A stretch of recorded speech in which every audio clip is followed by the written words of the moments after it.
Bapak-bapak, ibu-ibu, saudara-saudara kaum muslimin rahimakumullah.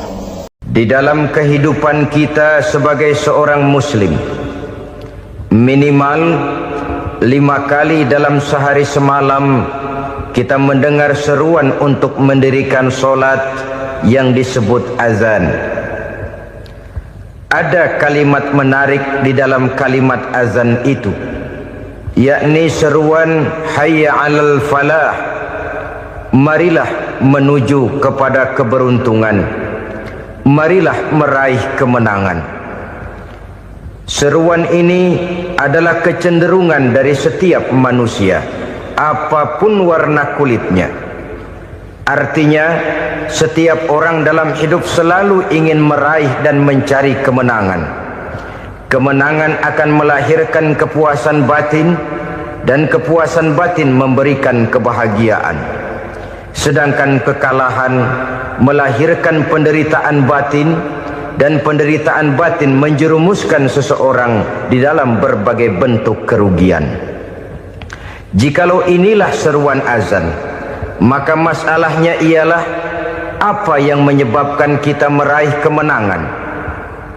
Al-Quranul Karim memberikan tuntunan dan ajaran kepada kita bahwa orang-orang yang memperoleh kemenangan itu tidak lain adalah orang-orang yang bertakwa.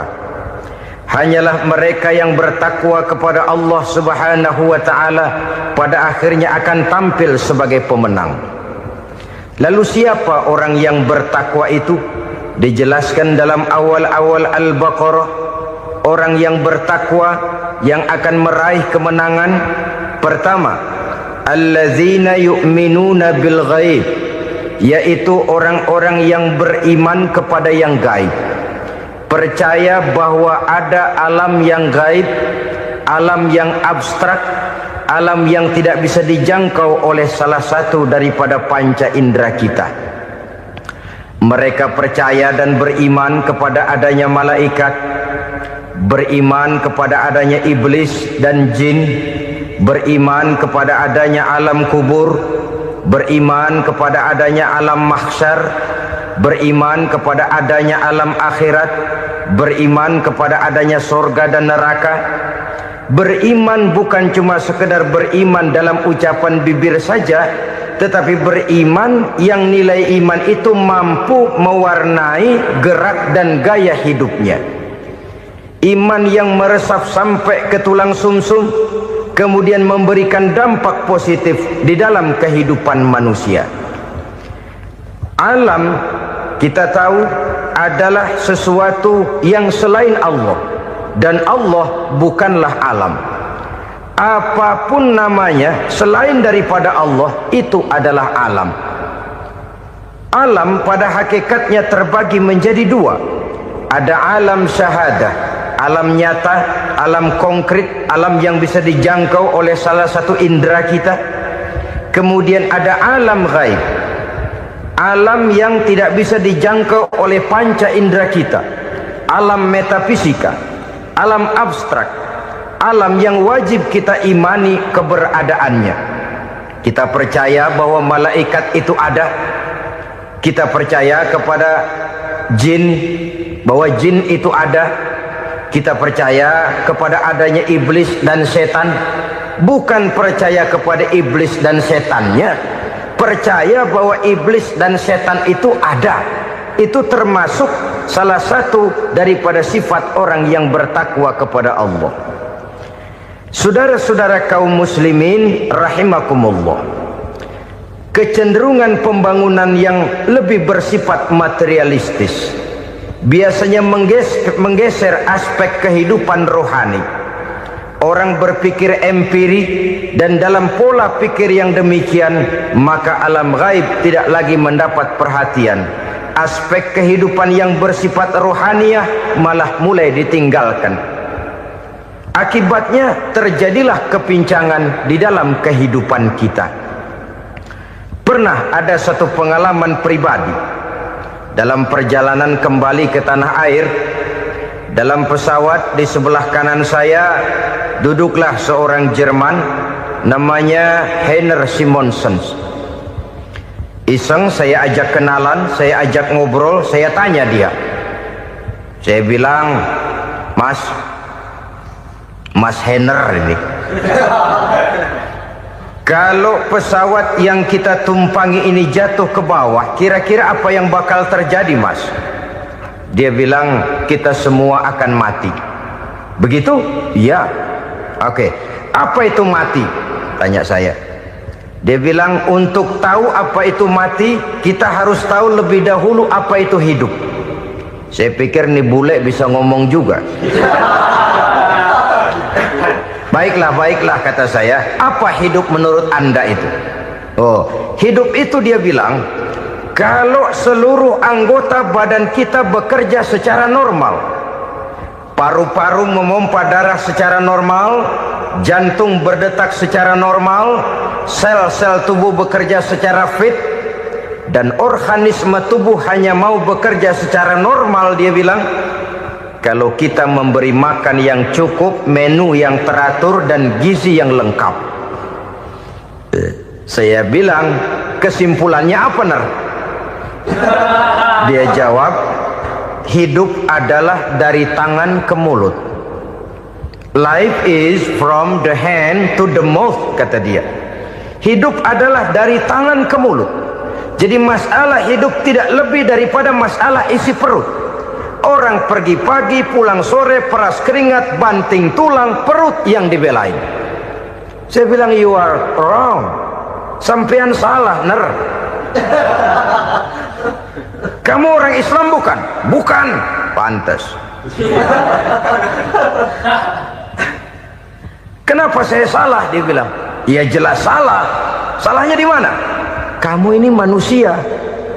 Kalau hidup cuma dari tangan ke mulut, saya bilang, kambing di kampung saya juga begitu pikirannya, Ner. Itu kambing di kampung saya, asal perutnya kenyang, sudah hidup dia. Perkara besok bagaimana, lusa prospeknya macam mana, bulan depan ada apa, kambing nggak pernah mikir. Di kampung saya kambing juga pikirannya begitu.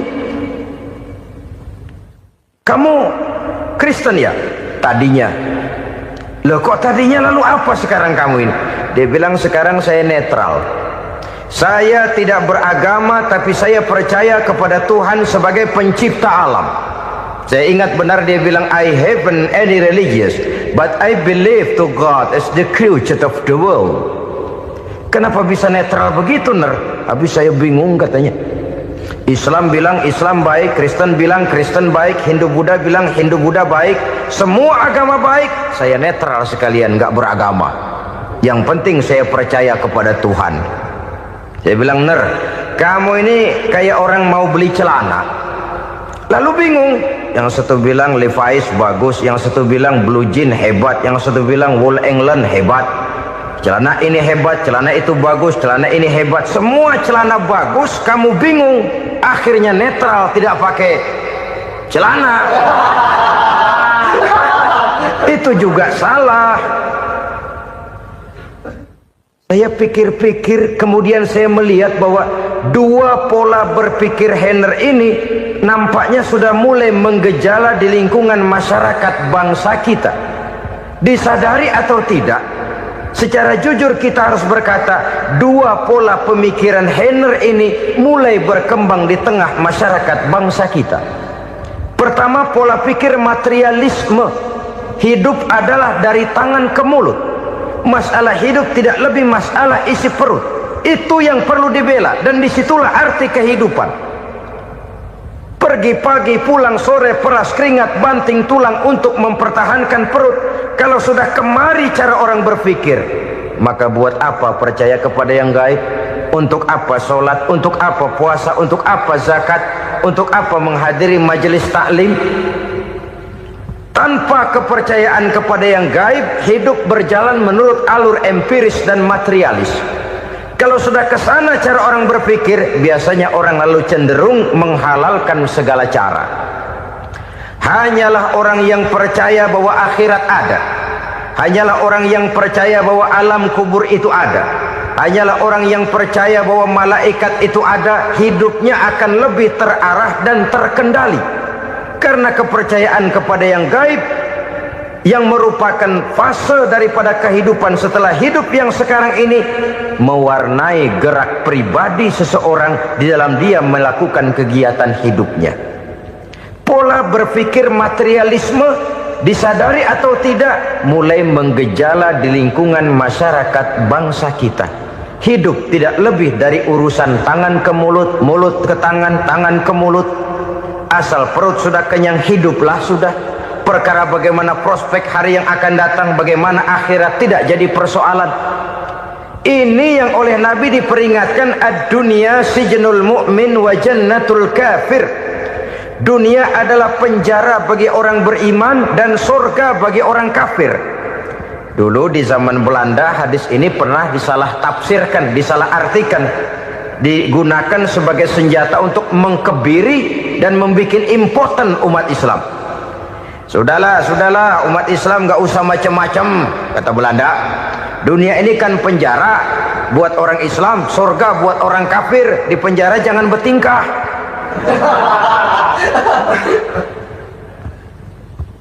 Pengertiannya tidak begitu. Dunia adalah penjara bagi orang mukmin. Artinya dalam kehidupan dunia seorang mukmin tidak bebas memperturutkan hawa nafsunya. Di penjara hawa nafsunya itu. Sebaliknya surga bagi orang-orang kafir. Buat orang kafir surgalah dunia ini. Mereka bebas memperturutkan hawa nafsunya, dilarang tidak terlarang, dicegah pun tidak tercegah. Mereka hidup menurut alur bisikan nafsu mereka sendiri. Kemudian bila ajal datang, maut merenggut nyawa, selesailah surganya sampai di situ. Maka bagi orang-orang yang tidak percaya kepada adanya akhirat, kepada adanya alam gaib, surganya sebatas umurnya. Sekali lagi, surganya sebatas umurnya. Bila umur selesai, ajal pun datang merenggut nyawa, selesailah sudah surganya sampai di situ. Alangkah pendeknya perjalanan orang-orang yang tidak percaya kepada alam gaib ini. Bagi kita mukmin, jikalau kita mampu memenjarakan hawa nafsu, kita bisa bahagia di dunia ini. Dan Islam memang tidak menyuruh kita sengsara di dunia. Raih dunia, kejar dunia, gapai dunia sebagai alat untuk mencapai kebahagiaan di akhirat nanti.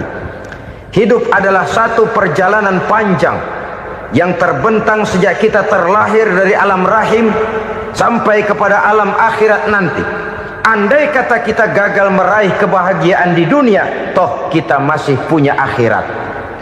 Tapi jangan jadi dalil yang melemahkan semangat. Biarin dah kita di dunia kebelangsak, yang penting akhirat. Akhirnya dunia benar-benar kebelangsak. Bagaimana dunia ini bisa kita raih, dan bagaimana meraih dunia untuk menunjang kepentingan akhirat nanti. Yang kedua, dari pikiran Heiner yang saya lihat menggejala di lingkungan masyarakat bangsa kita, timbulnya manusia-manusia netral. Seolah-olah Tuhan yes, agama no. Sama Tuhan percaya, agama ogah. Tuhan ngangguk, giliran agama godeng. Padahal hampir dalam setiap ayat dalam Quran, kata-kata amanu biasanya bergandeng dengan wa amilus sholihat. Iman dan amal soleh. Ini sebagai isyarat Tuhan dan agama jangan pernah dipisah-pisah. Apabila kita bertuhan, maka kita harus beragama. Apabila kita beragama, maka agama itu harus bersumberkan dari Tuhan yang kita imani itu. Tidak mungkin kita pisah, Tuhan yes, agama no. Sama Tuhan percaya tapi agama bikin sendiri. Sembayangnya cukup bengong 2 jam madep mulon.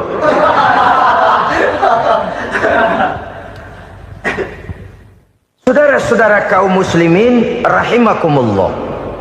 Jadi dengan demikian, agama yang kita akui merupakan unsur mutlak di dalam pembangunan sekarang ini, merupakan bagian dari kehidupan yang menuntun kita bahwa di balik alam nyata ini, di balik alam syahadah ini ada alam gaib.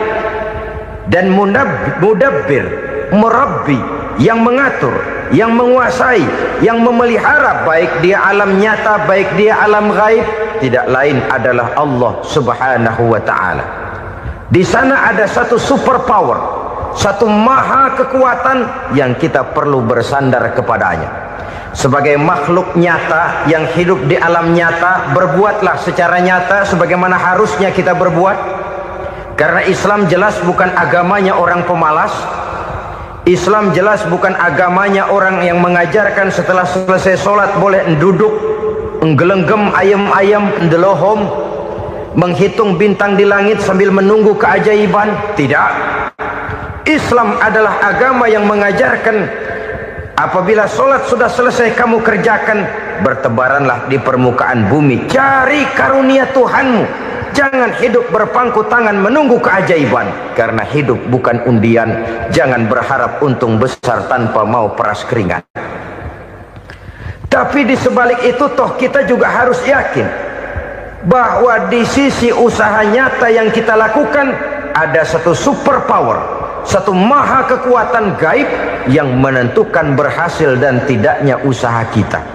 Kepercayaan kepada hal semacam inilah yang mendorong kita untuk mempunyai sandaran vertikal, agar jikalau usaha ini berhasil kita tidak lupa diri dan lupa daratan.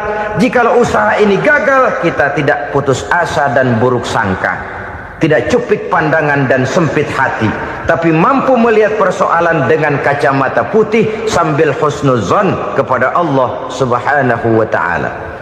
Kita percaya malaikat itu ada yang namanya Raqib dan Atid, mengawasi gerak hidup kita sampai kepada gerak hati kita. Ini memberikan sugesti agar kita berhati-hati, tidak sejengkal tanah pun kita bisa berlindung dari pengawasan Raqib dan Atid. Ada Munkar Nakir yang akan menyoal kita di alam kubur. Ada malaikat Malik, penjaga neraka. Ada malaikat Ridwan yang menjaga surga. Kita percaya kepada adanya jin, kita percaya kepada adanya setan, iblis. Percaya kepada adanya, bukan mempercayai si setan, si iblis lalu menjadikannya sebagai teman. Tidak. Percaya bahwa mereka itu ada dan merupakan makhluk Allah yang gaib yang diciptakan Allah Azza wa Jalla. Kepercayaan kepada alam gaib memberikan motivasi terhadap gerak lahir manusia, sehingga dengan motivasi kepercayaan kepada yang gaib, gerak lahir jadi lebih terarah, jadi lebih terpelihara. Pernah seseorang bertanya, "Pak, apakah adanya akhirat bisa dibuktikan secara ilmiah?" Saya bilang tidak bisa, tidak bisa. Kenapa? Karena yang berangkat nggak pernah pulang kembali lagi. Kalau dia pulang kemari bisa kita tanya bagaimana enak di sono. Cuma secara moral saya katakan, lebih beruntung orang yang percaya kepada akhirat daripada yang tidak. Sekarang saudara percaya akhirat ada, lalu saudara baik-baik di dunia, sholat, puasa, zakat, menolong orang lain, menebarkan kebajikan. Saudara mati, andai kata akhirat tidak ada, toh dalam hidup saudara sudah berbuat baik. Paling tidak nama saudara akan dikenang sebagai orang baik. Sebaliknya, saudara percaya, kata saya, bahwa akhirat tidak ada, lalu hidup semau-maunya, tenggelam dalam maksiat dan munkarat, menentang Allah, tidak mau ruku dan sujud. Lalu saudara mati, kemudian akhirat ada, ayo mau apa? Bekal tidak punya. Jadi secara moral lebih beruntung orang yang percaya kepada adanya akhirat daripada yang tidak percaya. Dan itu alam gaib yang tidak bisa dibuktikan secara eksat. Jangankan untuk membuktikan seperti itu, dalam kehidupan sehari-hari saja yang kita rasakan tidak selalu berbentuk toh. Angin, bagaimana sih bentuknya angin? Kita tidak tahu. Merah, buktinya kalau dikerok merah. Yang merah itu kulit, yang kulit kita bukan anginnya. Sakit, rasa sakit itu ada, tapi bagaimana bentuk sakit kita nggak pernah tahu. Kalau kita makan cabai pedas, bagaimana bentuk pedas itu tidak ada, tapi rasa ada. bentuk pedas hijau, cabenya bukan pedasnya.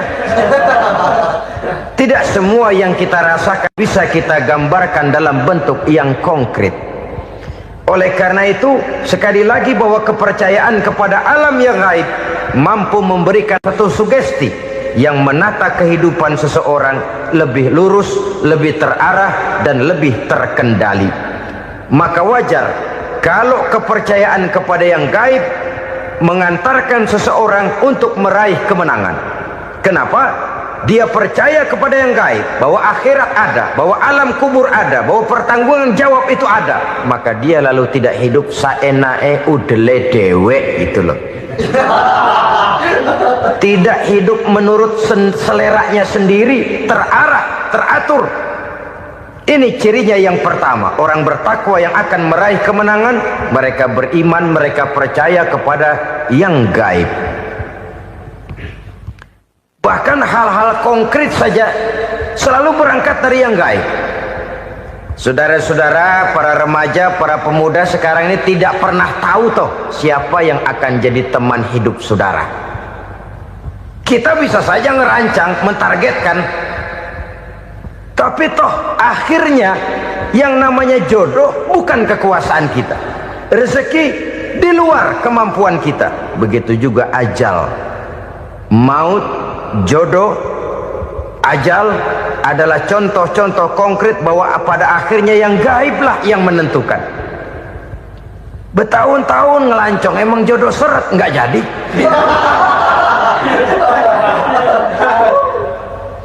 Begitu kenal baru setengah malam nginep ditangkap hansip kan. Hal-hal semacam itu kadang-kadang kita berpikir suuzon, gilet, perempuannya cakep banget, lakinya rebek amat. Memang begitulah jodohnya. Memang begitulah jodohnya. Saudara hadirin ma'asyiral muslimin yang saya hormati, jadi hal-hal yang konkret saja kita yakini sepenuhnya ditentukan oleh satu superpower yang gaib itu tadi. Dari sanalah segala ketentuan itu berangkat dan kesanalah segalanya akan kembali. Maka kepercayaan kepada yang gaib meluruskan gerak hidup seseorang dan itu akan mengantarkan dia kepada meraih kemenangan. Satu. Yang kedua, wa yuqimuna shalah. Orang bertakwa yang akan meraih kemenangan itu adalah orang-orang yang mendirikan sholat. Kenapa sholat mengantarkan orang untuk meraih kemenangan? Yang jelas, inna sholata tanha anil fahsya'i wal munkar. Sholat mampu mencegah manusia dari perbuatan keji dan munkar.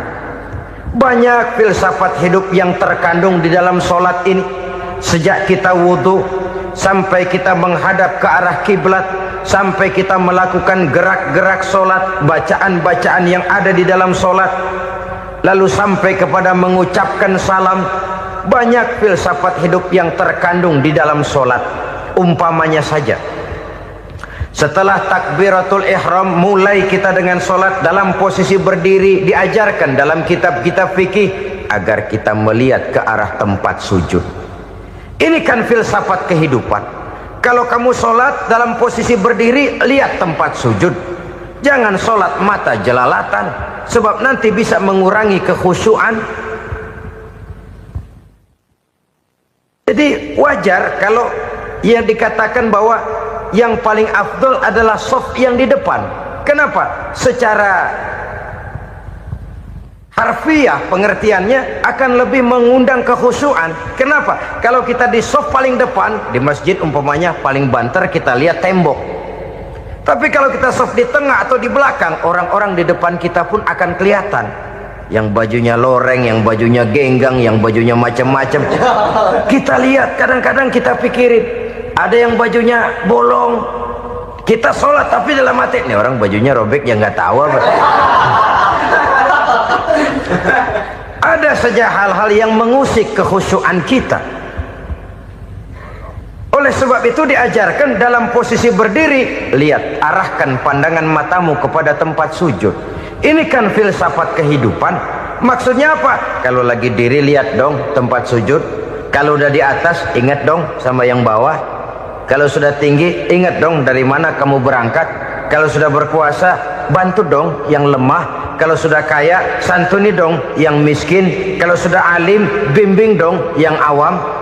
Ini filsafat kehidupan. Dalam posisi berdiri, kau lihat tempat sujud. Ini akan melahirkan kepekaan sosial, di mana seseorang mau tahu kepada orang lainnya. Bagaimanapun kaya kita, tinggi pangkat dan jabatan kita, jikalau hidup hanya untuk kepentingan perut sendiri saja, rasanya belum membawa manfaat di dalam kehidupan kita. Tapi efek yang tertinggi sesungguhnya, solat mencegah manusia dari perbuatan keji dan munkar. Perbuatan keji dan munkar, walaupun kelihatannya mendatangkan uang, membawa keuntungan, tapi itu keuntungan semu, keuntungan sementara. Dengan menipu orang lain kita bisa dapat untung, tapi tidak membawa berkah, dan itu adalah kerugian besar dalam kehidupan kita. Maka untuk meraih kemenangan harus dimulai dengan membentuk kepribadian yang tegar, memiliki sandaran vertikal yang langsung kepada Allah Subhanahu wa ta'ala, dan itu hanya bisa kita tempuh melalui jalur ibadah formal yang sudah ditentukan Allah, yakni solat yang 5 waktu. Untuk memperkuat itu ada solat-solat sunnah, rawatib, nawafil sebagai terminal kontrol cadangan untuk memelihara stabilitas temperatur batin di dalam kita berhubungan dengan zat yang maha gaib, yaitu Allah Subhanahu wa ta'ala. Orang sering bertanya, Pak, itu tetangga saya nggak sholat, duitnya nggak habis-habis, Pak. Nggak sholat tapi mobilnya tambah terus, nggak sholat tapi usahanya makin maju. Tapi di sisi lain ada orang yang rajin sholat, rezekinya butak bener. Anaknya mana kurus, mana korengan. Saudara hadirin ma'asyiral muslimin rahimakumullah, harus saya katakan bahwa solat memang bukan untuk cari duit. Solat adalah sandaran vertikal kita kepada Allah. Sedangkan soal rezeki itu berkaitan dengan sifat Allah maha pengasih dan maha penyayang. Allah maha pengasih, siapapun dikasih kalau mau usaha. Allah maha penyayang, tidak semua orang disayang oleh Allah Azza wa Jalla. Dan belum tentu banyak harta itu merupakan nikmat. Mungkin juga istidraj. Artinya istidraj itu dikasih tapi diambulin, kalau bahasa Betawinya itu. Dikasih tapi diambulin, itu bukan merupakan nikmat sesungguhnya, lebih merupakan azab dari Allah Subhanahu wa ta'ala.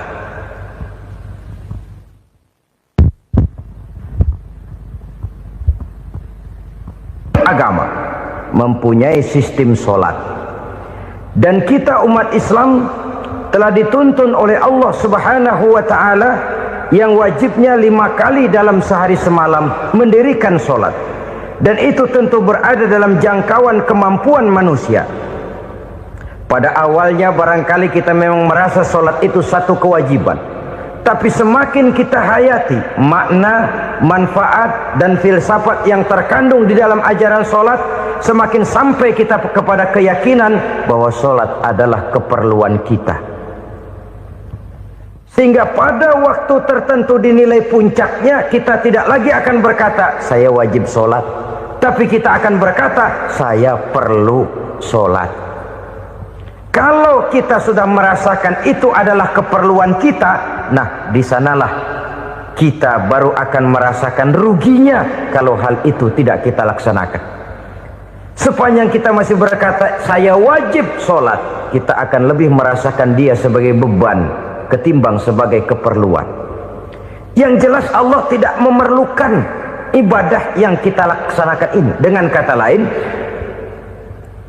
andai kata satu dunia penuh ini orang tidak ada yang sholat satu pun, Allah tidak akan turun dari jabatan Tuhan. Jangan lalu berpikir kalau kita ngambek se-RW kagak sembahyang Tuhan tekor kali ini ya. Tentu tidak. Itu perlunya kita, bukan perlunya Allah. dan pada induknya kita akan berkata saya perlu agama. Kalau secara induk kita sudah memerlukan agama, maka konsep-konsep yang ada di dalam ajaran agama itu pun adalah juga merupakan keperluan kita. Baik dia bernama sholat, baik dia bernama puasa, baik dia bernama zakat, baik dia bernama haji, seluruhnya adalah keperluan kita. Dan sesuatu yang kita perlukan apabila tidak kita laksanakan akan melahirkan kerugian di dalam kehidupan. Jangan heran kalau kita membaca riwayat perjalanan hidup para salafus soleh, orang-orang soleh. Ada yang tahajud sampai 100 rakaat, ada yang sholat malam kakinya sampai bengkak. Kita sekalinya bengkak biri-biri. Ada yang sholat membaca surah dalam Al-Quran sampai khotam Quran. Kok mau? Mereka sudah merasakan itu keperluan. Itu saja soalnya. Satu saat pun jikalau kita merasa bahwa itu keperluan saya, kita pun akan melaksanakan seperti itu. Keperluan saya dalam kehidupan. Inilah yang kedua. Yang ketiga, orang bertakwa yang akan meraih kemenangan itu, wa mimma razaqnahum yunfikun. Mereka membelanjakan sebagian daripada rezeki yang diberikan Allah kepada mereka. Mereka infakkan di jalan Allah. Ada satu dialog menarik. Satu hari seorang anak muda bertemu dengan seorang kakek-kakek yang sudah dikenalnya baik. Bertanyalah anak muda ini, "Kek, umur kakek berapa tahun?" 15 tahun, kata si kakek. Anak kakek berapa orang? 1. Harta kakek berapa banyak? 15 juta. Si anak muda ini bengong, lalu protes, "Kok kakek bohongin saya?" "Kenapa?" "Saya tahu umur kakek 70 tahun. Kenapa ngaku 15? Saya tahu anak kakek 5. Kenapa bilang 1? Saya tahu kakek miliuner, miliaran uang kakek. Kenapa ngaku cuma 15 juta? Begini, kata si kakek tadi. Benar, umur saya 70 tahun. Tapi dari umur yang 70 tahun itu baru 15 tahun terakhir ini saya merasakan ibadah kepada Allah. Meninggalkan maksiat, jauh dari segala macam munkarat. Maka yang 15 tahun inilah yang benar-benar saya rasakan sebagai umur saya. Benar anak saya 5, tapi yang 4 susah diatur. Cuman 1 rasanya nih yang bakal jadi si buah hati, belahan jantung, pelanjut cerita penerus sejarah. Cuma 1 ini yang saya harapkan, yang akan jadi anak soleh, yang akan membuat saya menerima pensiunan pahala. Kalau yang 4 apek dah, nggak ada harapan. Yang 1 nyekek botol melulu. Oh begitu, iya. Lalu kenapa kakek bilang harta kakek cuma 15 juta padahal saya tahu kakek uangnya miliaran, depositonya banyak? Ya karena 15 juta itulah yang saya ingat yang pernah saya belanjakan di jalan Allah. Saya merasa itulah harta saya yang sebenarnya. Yang miliaran yang saya simpan di bank kelak, kalau saya satu saat saya mati, akan jadi rebutan di antara anak-anak saya. Iya kalau anak saya soleh kayak yang 1 ini. Kalau yang 4 tadi udah tulen dia bakal berantem dah berebut tuh. Jadi 15 juta yang saya belanjakan di jalan Allah inilah yang saya merasakan benar-benar harta saya yang sesungguhnya. Dialog ini patut menjadi bahan renungan kita bersama. Diberikan kita umur 40, 50, 60, 70, 80. Berapa tahun dari umur yang diberikan itu yang jalan mulus, yang kita gunakan untuk melaksanakan ibadah? Banyak harta kita simpan di bank, di lemari, di dompet, di tas. Tapi berapa yang sudah kita depositokan di jalan Allah yang akan menemani kita di hari kita kembali nanti? Maka orang bertakwa yang akan meraih kemenangan, wa mimma razaqnahum yunfikun, mereka membelanjakan sebagian dari rezeki yang diberikan Allah di jalan Allah subhanahu wa ta'ala. Ma'asyiral muslimin rahimakumullah. Zahirnya memang kita memberikan kepada orang lain, tapi hakikatnya kita menyimpan untuk diri kita sendiri. Kita memberikan kepada yatim piatu 25.000. Zahirnya kita memberikan si yatim, hakikatnya kan kita cuma nyimpan. Saya berikan, titip kepadamu, ini untuk saya di akhirat. Kau boleh belikan baju, kau boleh belikan untukmu makan, kau boleh bayarkan sekolahmu. Ini untuk saya. Hakikatnya kita nyumbang masjid 1 juta, zahirnya kita berikan kepada panitia masjid, tapi hakikatnya kan cuma titip 1 juta ya, untuk saya di alam kubur nanti. Silahkan kau boleh belikan semen, ini uang, belikan besi, belikan pasir. Saya cuma sekedar titip untuk kepentingan saya. Hakikatnya kita cuma sekedar menitip. Sebagaimanapun pada hakikatnya, apapun yang kita miliki dalam kehidupan kan cuma sekedar hak guna pakai, bukan hak milik mutlak. Harta kita, rumah kita, kendaraan kita, kebun kita, pabrik kita, hak guna pakai saja. Hak milik mutlak cuma untuk Allah subhanahu wa ta'ala. Saudara-saudara kaum muslimin rahimakumullah, ini yang ketiga. Kemudian yang keempat, orang-orang bertakwa yang akan meraih kemenangan,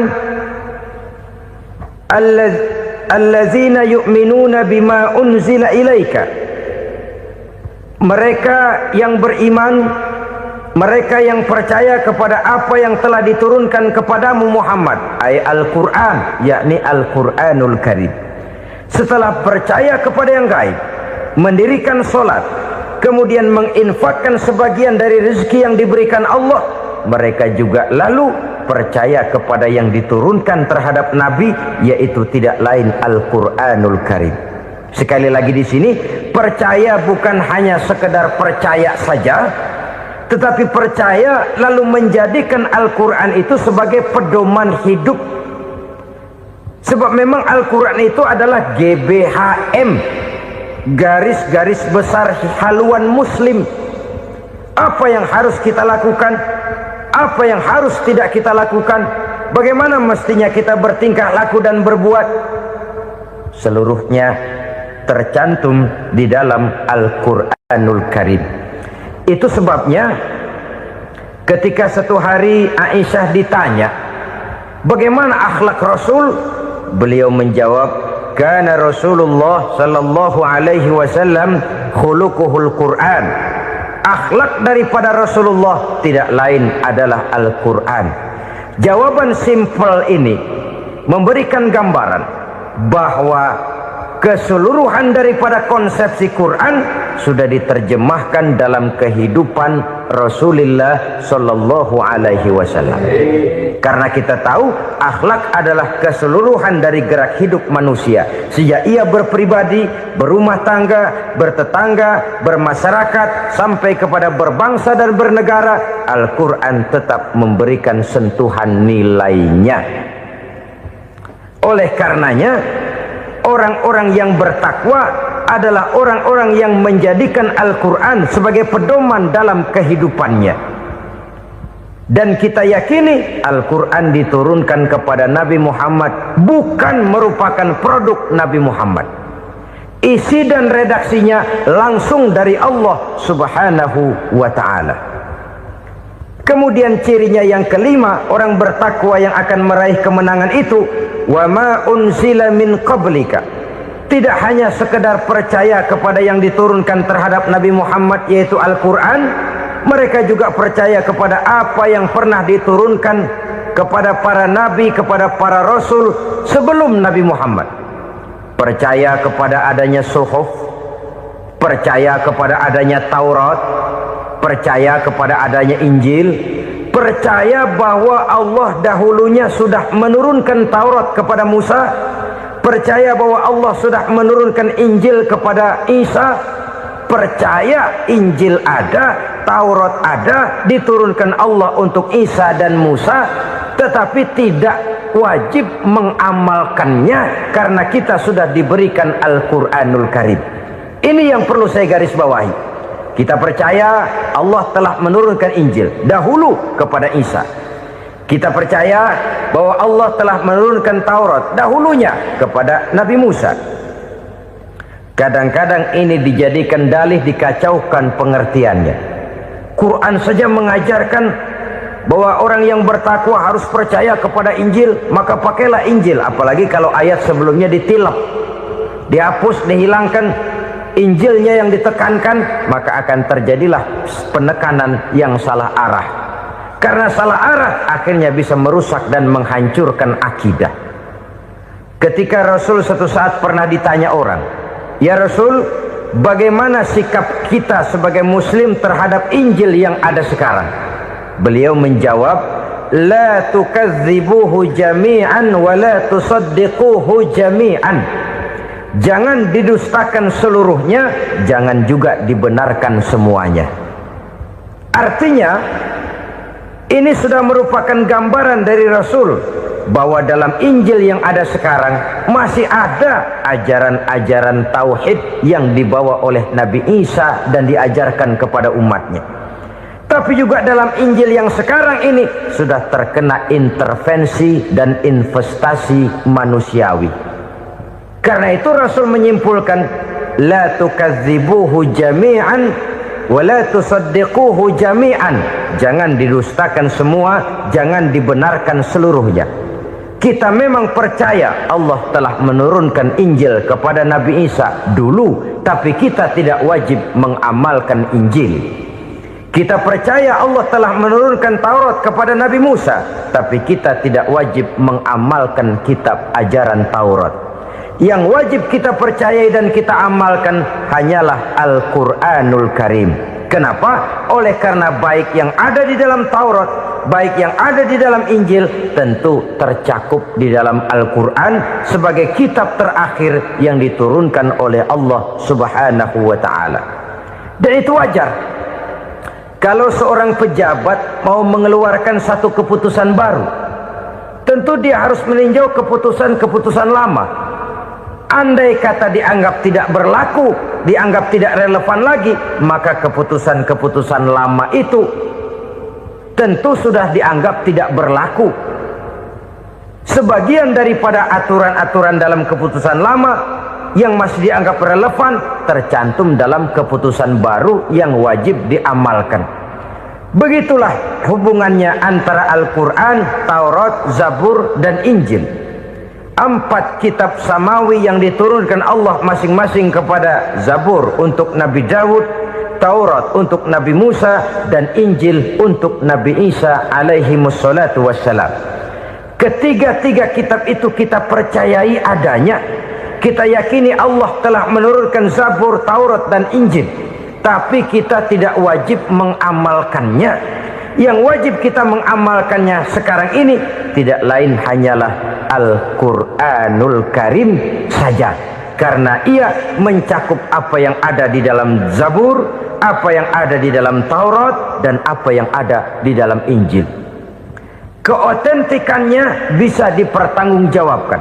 Ya, tapi kan Nabi Muhammad sudah mati 14 abad yang lalu, dan di zaman beliau Al-Quran kan belum dikodifikasikan, belum ditulis. Bagaimana keotentikannya bisa dipertanggungjawabkan?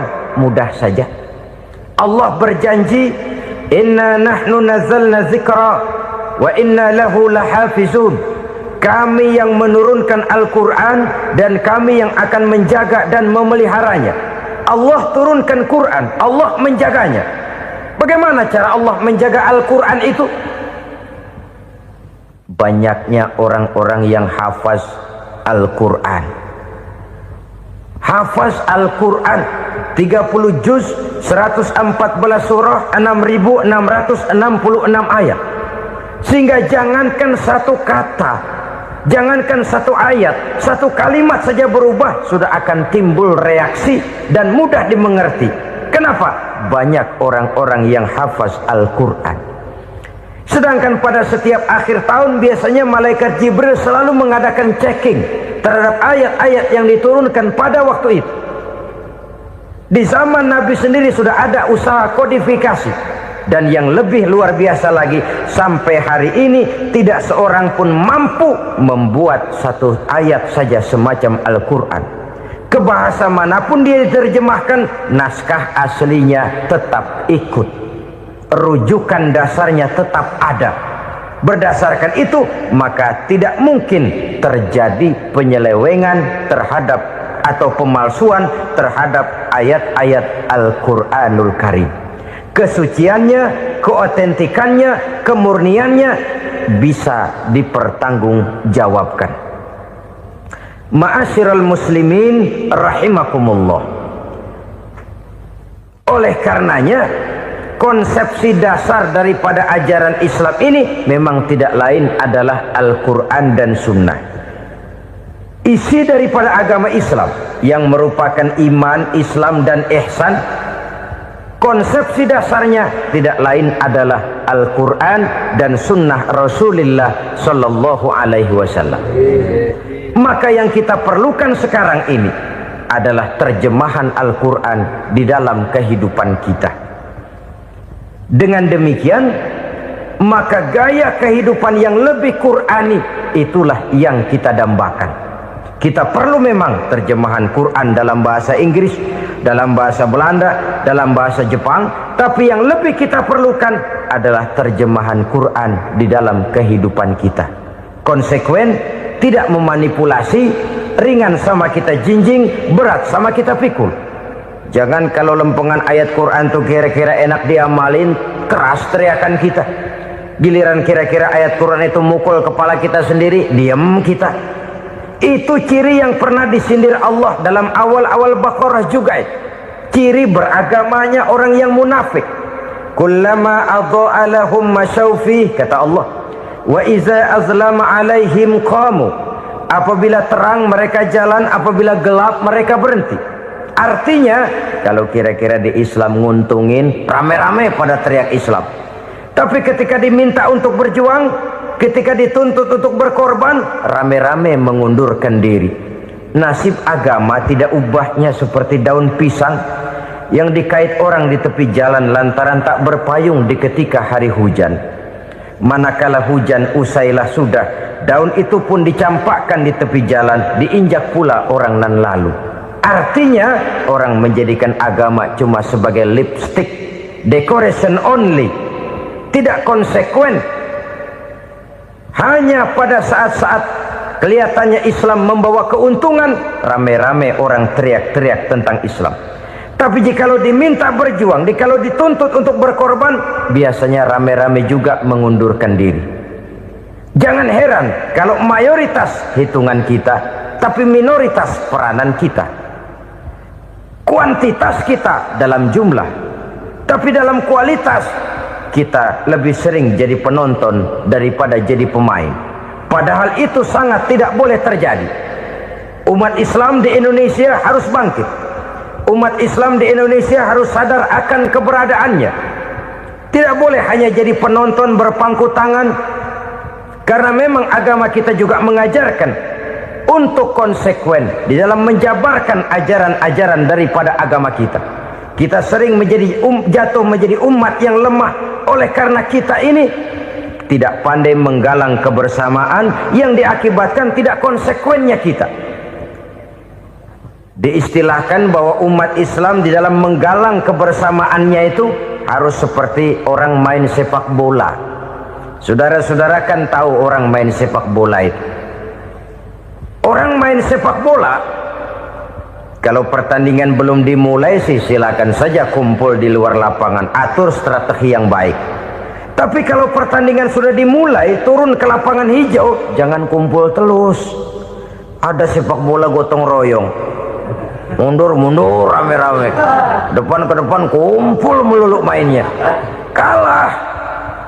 Orang main sepak bola itu ya harus ada penyerang tengah, harus ada penjaga gawang, harus ada strikernya, harus ada kiri luarnya, kanan dalamnya yang jadi backnya. Posisi boleh bermacam-macam, tapi yang penting saling ngoper untuk menggolkan gawang lawan. Begitulah umat Islam ini. Boleh ada yang jadi pejabat, boleh ada yang jadi pengusaha, boleh ada yang jadi petani, silakan ada yang jadi seniman, ada yang jadi penyair, ada yang jadi artis sekalipun. Tapi kalau sudah berhasil menguasai bola, jangan lupa operannya. Operan itu yang langka. Kita ini muslim kadang-kadang kalau sudah memegang menguasai bola, kalau belum mau mampus, belum mau ngoper. Nanti kalau sudah nggak punya bola, baru mau ngoper. Kalau sudah dengar-dengar mau dekat pensiun, baru mau jihad, baru mau berjuang, baru mau ngurus pesantren. Tanda tangan sudah tidak laku, memo sudah tidak dihargai, baru mau berjuang. Kemarin kemana, Mas? Kita tidak pandai memanfaatkan posisi. Dengan kata lain, kalau kembali kepada persoalan kita, konsekuensi kita terhadap agama yang kita anut ini belum ideal. Kita masih lebih sering berislam ini pada saat-saat yang menurut perhitungan kita membawa keuntungan. Tapi kalau diminta berjuang, dituntut berkorban, yang itu pun hakikatnya adalah untuk kepentingan kita juga. Allah tidak pernah menuntut kita untuk jihad bagi kepentingan Allah, itu tidak. Berjuang menegakkan agama Allah, apakah untuk kepentingan Allah? Tidak. Untuk kepentingan kita. Sebab nilai-nilai jihad itu pada akhirnya akan membawa kita kepada satu kebahagiaan. Setidaknya kalau tidak di dunia, tentu di akhirat sebagai syahid. Oleh karena itu, pada bagian akhir ini saya ingin mengajak, marilah kita konsekuen. Sekali kita berkitabkan Al-Quranul Karim, mari dia kita jadikan pedoman. Jangan cuma kita jadikan sebagai penghias dinding, pelengkap rumah, bahwa di rumah kita ada Al-Quran, tapi yang baca kecoa. Habis pada bolong tuh Quran. Yang penting kan punya Quran. Ditaruh di pintu rumah, biar apa? Biar kuntilanak kagak masuk katanya. Ya, apa itu nasib Quran? Cuma kerjanya jaga pintu, ngusir kuntilanak, ngusir memedi. Bagaimana kita hidup menurut tuntunan Al-Quran? Kadang-kadang tidak pernah menjadi masalah bagi kita. Maka bagaimanakah Al-Quran akan mungkin membawa keberkahan dalam hidup kalau ajarannya kita injak-injak dalam keseharian kita?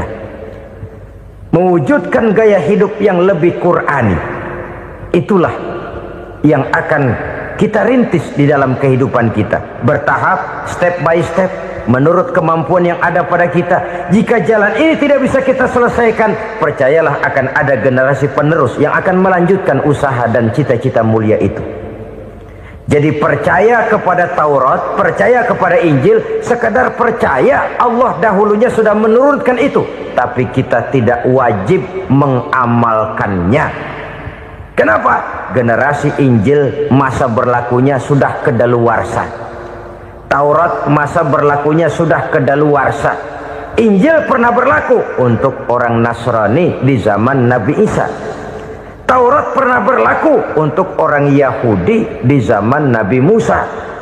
Setelah generasinya berlalu, datang Rasul penutup yang membawa Al-Quranul Karim. Maka Al-Quran itulah yang berlaku menjadi pedoman sampai hari akhir nanti. Jangan jauh dari Al-Quran, karena apabila ini kita lakukan, maka kita akan kembali kepada satu gaya hidup yang jauh dari tuntunan agama, dan itu artinya kita akan semakin jauh untuk meraih kemenangan. Saudara-saudara kaum muslimin rahimakumullah. Yang keenam, yang terakhir, orang-orang bertakwa yang akan meraih kemenangan itu wabil akhirati hum yuqinun. Mereka percaya, mereka yakin seyakin-yakinnya akan adanya hari akhir, di mana seseorang akan mempertanggungjawabkan seluruh perbuatannya di dalam hidup ini, dan tidak ada satu perbuatan yang bagaimana kecilnya sekalipun yang tersembunyi dalam pandangan manusia yang tidak akan dibukakan persoalannya di mahkamah Qadi Rabbul Jalil di akhirat nanti. Itulah sebabnya maka percaya kepada akhirat disebut secara khusus. Padahal di awal tadi sudah dijelaskan yu'minuna bil ghaib, percaya kepada alam gaib, dan alam gaib ini termasuk akhirat. Kenapa pada bagian akhir disebut lagi akhirat? Karena ternyata bahwa kepercayaan kepada adanya akhirat merupakan induk dari kepercayaan terhadap adanya malaikat, setan, jin dan lain sebagainya. dan akan lebih memberikan sugesti dalam kehidupan manusia untuk meluruskan gerak hidupnya. Jikalau satu saat tergerak hati akan berbuat kejahatan, ingin mencuri, sadarlah, awas, ada akhirat. Sebab kalau kita cuma teriak, awas, ada polisi, itu cuma tertunda sementara. Begitu polisi meleng, embat. Kalau kita ingin berbuat jahat cuma berteriak, awas, ada hansip, cuma sementara, ketika hansip itu ada. Tapi kalau ceritanya, awas, ada akhirat. Mau menyeleweng, awas, ada akhirat. Mau berjudi, awas, ada akhirat. Mau mencuri, awas, ada akhirat. Keyakinan yang akan meluruskan gerak hidup manusia, sehingga gerak itu jadi lebih terarah dan terkontrol, tidak merugikan baik diri sendiri, lebih-lebih orang lain. Ternyata bahwa kepercayaan kepadanya adanya hari akhirat sanggup menjadi sumber daya kontrol dari kehidupan manusia, sehingga ia tidak terjebak dalam perbuatan maksiat dan munkarat. Saudara-saudara kaum muslimin, inilah saja yang kita bicarakan pada pertemuan kali ini. Semoga Allah subhanahu wa ta'ala memberikan kekuatan zahir dan batin kepada kita untuk dapat meraih kemenangan dengan beriman kepada yang gaib, mendirikan solat, membelanjakan sebagian dari rezeki yang diberikan Allah, percaya kepada Al-Quran, beriman kepada kitab-kitab yang diturunkan sebelum Al-Quran, lalu meyakini adanya hari akhirat. Terima kasih.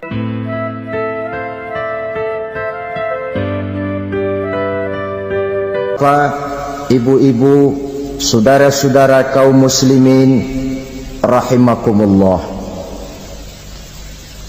kita menyaksikan peristiwa-peristiwa yang memilukan dan memalukan. PHK terjadi di mana-mana, pengangguran meningkat, harga-harga membumbung tinggi, daya beli rakyat semakin lemah. Sementara di bidang politik, kejadian-kejadian memberikan indikasi bahwa persatuan dan kesatuan kita sebagai bangsa dewasa ini tengah berada dalam ujian yang berat. Pada jumpa kita kali ini, tanpa bermaksud untuk mencari kambing hitam dari bencana yang kita hadapi, saya ingin menyampaikan sebuah hadis yang diriwayatkan oleh Imam At-Tabarani dari Ibnu Abbas, bahwa Rasulullah sallallahu alaihi wasallam bersabda, khamsun bi khamsin, ada 5 perkara yang dapat menimbulkan 5 macam bencana. Mari kita renungi hadis ini satu demi satu sebagai bahan introspeksi buat kita semua dalam menghadapi bencana yang tengah berlaku sekarang ini. Yang pertama, manaqasa qaumul ahda illa sullita alaihim aduwuhum. Apabila suatu kaum sudah mengingkari janjinya, maka mereka pun akan dikuasai oleh musuh-musuh mereka. Sederhana saja nampak kalimat dalam hadis ini. Apabila orang sudah mengingkari janji, mereka akan dikuasai oleh musuh-musuh mereka sendiri. Dan musuh kita yang paling utama saat ini adalah kemiskinan dan kebodohan. Kenapa itu terjadi? Karena kita mengingkari janji kita sendiri. Di saat awal-awal berdirinya Orde Baru, kita pernah berjanji untuk melaksanakan Pancasila dan Undang-Undang Dasar 45 secara murni dan konsekuen. Kita berjanji bahwa kita akan menegakkan pemerintah yang bersih dan berwibawa. Itu semua pada permulaannya. Waktu demi waktu berjalan, kita lupa dengan janji yang kita ucapkan itu. Ketuhanan yang Maha Esa kita ucapkan, tapi kesetanan yang luar biasa yang kita lakukan. Kemanusiaan yang adil dan beradab yang kita dengungkan, tetapi kemanusiaan zalim dan biadab yang kita praktekkan. Sederhana saja saudara, hampir setiap pejabat pada posisi-posisi kunci, di awal-awal ia memangku jabatan itu, biasanya ia mengucapkan sumpah dengan lafaz demi Allah bahwa dalam melaksanakan jabatan ini saya tidak akan menerima hadiah atau pemberian dalam bentuk apapun. Itu pada permulaannya. Lama-lama rupanya hadiah itu asik juga, mulai diterima. Lama-lama dirasa kurang, mulai menagih. Dan akhirnya terjadilah praktek yang disebut suap menyuap, semir menyemir, dan lain sebagainya. Kalau ini sudah menjadi kenyataan, bagaimana kita mau menegakkan pemerintah yang bersih dan berwibawa? Undang-Undang Dasar 45 menyatakan bahwa bumi, air, dan seluruh kekayaan negara dikelola oleh negara bagi sebesar-besar kemakmuran rakyat. Yang terjadi adalah bahwa kita merasa mewakili rakyat untuk menikmati harta dan kekayaan negara, sehingga rakyat banyak tidak bisa ikut menikmatinya. Menumpuklah harta itu sehingga terjadilah pepatah, gunung ditimbun, sumur digali. Yang kaya semakin kaya, yang miskin semakin terpuruk. Kita ingkar dengan janji yang kita ucapkan di awal-awal kita bergerak. Kita ingkar dengan janji pada saat kita mengatakannya dengan menyebut nama Allah, dengan mempertaruhkan nama Tuhan, sehingga pada akhirnya jabatan pun mengalami tender. Sudah menjadi rahasia umum, orang mau jadi lurah mesti mengeluarkan uang, mau jadi camat mesti mengeluarkan uang, mau jadi wali kota, bupati, bahkan gubernur, itu ada pasarannya. Secara logika, kalau orang memperoleh satu jabatan karena banyak mengeluarkan uang, tentu pada saat ia mengeluarkan uang, ia sudah punya pemikiran, modal pasti pulang, modal pasti kembali. Kalau orang memperoleh suatu jabatan karena banyak mengeluarkan uang, maka langkah pertama yang dia lakukan setelah memangku jabatan itu ialah bagaimana uang bisa kembali, bagaimana modal bisa pulang. Kalau modal sudah pulang, pikiran berikutnya bagaimana supaya dapat untung. Lalu kapan mau bekerja untuk kepentingan rakyat? Itu nomor 18. Kemudian kalau ada proyek-proyek besar, pertanyaannya ialah bukan apakah proyek ini bermanfaat bagi rakyat, apakah proyek ini layak untuk diteruskan, tetapi yang jadi pertanyaan paling utama ialah bagian saya berapa duit dari proyek ini.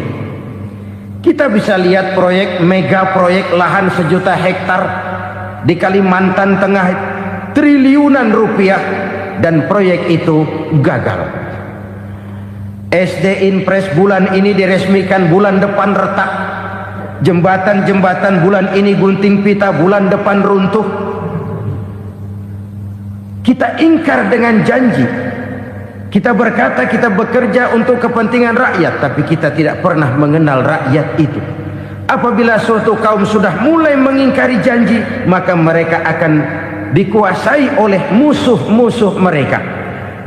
Akibatnya tersusunlah barisan-barisan sakit hati, yang makin lama makin menjadi bola salju, menggelinding membesar, dan kemudian terjadilah hal-hal yang tidak kita inginkan lagi. Apabila suatu kaum sudah mengingkari janji, maka mereka akan dikuasai oleh musuh-musuh mereka. Ini penyebab bencana yang pertama. Kita tidak konsekuen. Tadinya kita dengan lantang teriak-teriak berantas korupsi, ganyang korupsi. Pada waktu kita belum mendapat kesempatan. Setelah kita naik punya kesempatan, rupanya korupsi enak juga dirasa. Terjadi pergeseran nilai, orang luntur, kehilangan idealisme awal.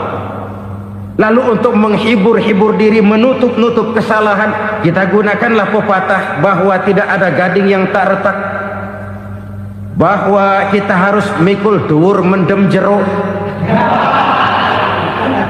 Itu semua cuma sebagai dalih agar kesalahan kita tidak dibicarakan orang lain.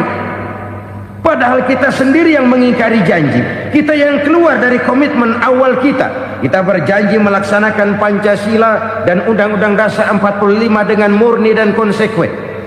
Kita berjanji untuk menegakkan pemerintah yang bersih dan berwibawa. Namun dalam kenyataannya itu tidak kita laksanakan dengan sebagaimana mestinya. Kita bergeser, kita mengalami proses degradasi, peluncuran nilai, dan akhirnya terbentuklah barisan-barisan sakit hati yang semakin lama semakin membesar itu. Kita harus introspeksi. Memang kalau zaman sedang susah, biasanya kambing hitam laris, tukang kompor gentayangan. Itu dari dulu selalu mencari kambing hitam. Karena itu kita tidak bicara orang, kita tidak bicara siapa yang salah, kita bicara sistem, dan sistem itu bisa mengena siapa saja. Kalau orang sudah mulai mengingkari janji, bergeser dari komitmen awal, itu sudah mulai ia mengalami proses peluncuran, proses degradasi. Ini penyebab yang pertama. Kita tidak lagi konsekuen bahwa bumi, air, sumber daya alam adalah milik negara, dikuasai oleh negara, digunakan bagi sebesar-besar kemakmuran rakyat. Ternyata rakyat yang makmur itu tidak merupakan gambaran yang menyeluruh dari rakyat kita. Undang-undang dasar kita menganut ekonomi kekeluargaan, tapi yang kita praktekkan adalah ekonomi keluarga. Kalau bukan keluarga nggak dapat proyek. Kalau bukan keluarga nggak dapat macam-macam. Kekeluargaan kita rubah menjadi keluarga, timbullah penyakit nepotisme. Kita bergeser, kita ingkari janji, dan kita anggap kita atasnamakan rakyat. Rakyat cuma sekedar jadi address, rakyat cuma sekedar jadi alamat, tetapi kehidupan mereka tidak banyak berubah dan tidak banyak terangkat. Kaum muslimin rahimakumullah, ini penyakit yang pertama, penyebab bencana yang pertama. Yang kedua, kata Nabi, wa ma hakamu bighairi ma anzalallah. Apabila hukum yang diterapkan sudah tidak lagi bersumber dari hukum Allah, illa fasha fihimul faqru, maka akan bertebaranlah kemiskinan di mana-mana. Ini artinya apa? Apabila hukum tinggal sebuah stempel, apabila hukum sudah diatur menurut kepentingan, apabila hukum sudah tidak lagi ditegakkan secara adil, maka kemiskinan merambah di mana-mana. Hukum diatur menurut selera orang yang sedang berkuasa, maka yang benar bisa jadi salah, yang salah bisa jadi benar. Hukum dalam kenyataan hidup berlaku seperti pisau. Pisau itu kan saudara lihat, yang namanya pisau dimanapun itu tajamnya ke bawah, ke atas tumpul. Kalau hukum itu, kalau untuk rakyat, hukum itu tajam bukan main, cepat sekali dilaksanakan. Tapi giliran menengah ke atas, yang gedean dikit berbuat salah, hukum tumpul. Hukum pura-pura tidak dengar, akibatnya terluka rasa keadilan rakyat. Satu kasus rakyat diam, dua kasus rakyat diam, tiga kasus rakyat diam, kasus terakumulasi di hati rakyat, luka rasa keadilan, dan itu menjadi sumber bencana. Penjarahan kita tidak setuju itu, tapi kita harus melihat kausalnya. Itu kan tidak berdiri sendiri. Itu kan karena terlukanya rasa keadilan rakyat, melihat kesempatan ini tidak merata. Kalau rakyat ini yang ngajukan kredit ke bank, walaupun jumlahnya cuma jutaan, ratusan ribu, susahnya 17 setan. Tapi ada orang-orang tertentu yang agunannya palsu, jaminannya palsu, bawa kata belece, bukan cuma miliaran, triliunan kredit bisa keluar. Terluka rasa keadilan, hilangnya kesempatan. Rakyat cuma dapat kesempitan, jarang dapat kesempatan. Dari lukanya rasa keadilan ini, memang ya entah lipstick, entah basa-basi, dibentuklah tim ini, dibentuklah badan pengawas ini, dibentuklah tim ini. Kalau membentur tahu, hancur tahu. Tapi kalau tim yang dibentuk membentur karang, bukan karangnya yang hancur biasanya, timnya yang bubar. Kenapa? Yang dibentur batu karang yang sangat keras. Kita main-main dengan hukum, kita tidak konsekuen dengan hukum, luka rasa keadilan, dan itu terakumulasi. Edi Tamsil, rakyat tahu, terakumulasi, menguap begitu saja. Kasus-kasus lain rakyat tahu, menguap begitu saja. Ketidakadilan terakumulasi, mengendap di hati rakyat, menunggu ledakan. Pada saat sumbu meledak, rakyat tidak bisa dibendung lagi. Oke, kita tidak setuju dengan penjarahan, tapi jangan melihat itu sebagai peristiwa yang berdiri sendiri. Kenapa itu terjadi? Kausalnya kenapa? Oke, kita tidak setuju memang, tapi yang dijarah oleh rakyat kan memang cuma untuk perut. Yang dijarahkan beras, yang dijarahkan televisi, yang dijarahkan kulkas yang masih bisa dihitung, yang memang real untuk kebutuhan rakyat. Penjara berdasi kepala botak yang menguras uang rakyat habis-habisan, enak saja melenggang dalam kehidupan ini. Makin terluka rasa keadilan rakyat. Apabila hukum yang diterapkan sudah menyimpang dari keadilan yang diajarkan Allah, fasyafihimul fakru, bertebaranlah kemiskinan. Aneh, memalukan, memilukan.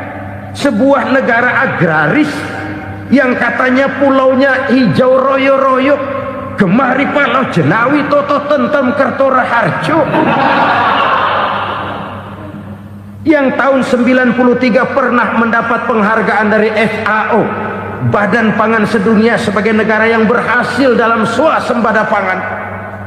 Sekarang ini kita terpaksa betul beli beras dari Vietnam, beli beras ke Kamboja, beli kedelai dari Kamboja. Kenapa? Lahan sawah kita habis ditanami pabrik. Teknologi kita, teknologi loncatan yang non-applied, tidak terpakai oleh kita. Lantas lahan yang tidak bisa kita tanami, kita paksakan lahan-lahan gambut menjadi tanah pertanian yang subur dengan biaya triliunan, dan kita gagal. Kita cari jarum dan kapak hilang. Kita mau jadi negara industri dengan loncatan teknologi yang maju, kita lupakan pola pijak kita sebagai negara agraris, dan akhirnya kita kecolongan. Lihatlah dewasa ini, rakyat kita antri sembako di mana-mana. Di sebuah negara agraris, ketidakadilan melahirkan kemiskinan, kemiskinan moral dan kemiskinan material. Kemiskinan moral, rakyat nggak percaya lagi sama pejabat. Rakyat mengalami krisis figur. Orang, alah lu ngomong dah sama ember.